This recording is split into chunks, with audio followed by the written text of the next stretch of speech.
Конзервиран или замрзнат грашок, лименка од 200 грама Нескафе или се може и без тоа. Се уште не се открива кои производи ќе влезат во новата потрошувачка кошничка, чија пресметка почна откако се побараа измени и по изјавите од владата дека во нејзи има спорни производи. Она што се знае дека повеќе нема да се користи терминот минимална, ќе биде просечна кошничка и нема да биде за 4, туку за 3-члено семејство.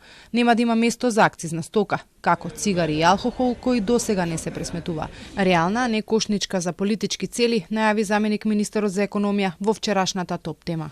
Подобро да има грашок замрзнат во сезона кога се употребува, него да има цреши, кајси, праски, јагоди и така натаму во зимски период, или ставано зеленчук во зимски период, или да биде пресметувана само врз податоците. А зеленчук не треба во зимски период? Не треба, али имаме сезонски зеленчук, кој што нормално го јаде една фамилија и количина која што ја јаде. Така кафе да, на турско ќе не оставите? Домати во или... зима, не знам дали... Или Нескафе ќе има? Се извинувам?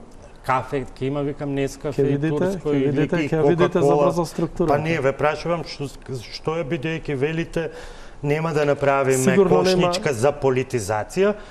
На новата кошничка работеле повеќе министерства за економија, земјоделство, но и пазарниот инспекторат и комисијата за заштита на конкуренцијата. Од ССМ велат дека ниту се дел од пресметката, ниту биле консултирани. Ке продолжат да се анализираат својата, која ја објавуваат повеќе години.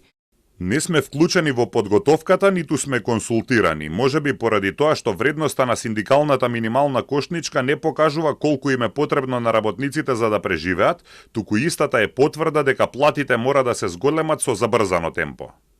По економско-социјалниот совет кој се одржа во февруари излезе барање дека кошничката треба да ја пресметува посебно тело, а не само ССМ. Во нејзи имало чудни производи. Изјави премиерот Мицковски и рече дека тој лично во јануари не јадел сезонско овоше, цреши, кајси, праски и слично, а не испил ниту лименка Нескафе од 250 грама и дека треба да има измени во пресметката.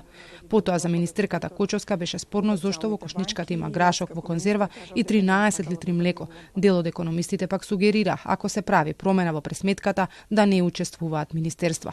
Пред неколку години Државниот завод за статистика престана да ја објавува кошничката, па од 2011-та тоа почна да го прави ССМ.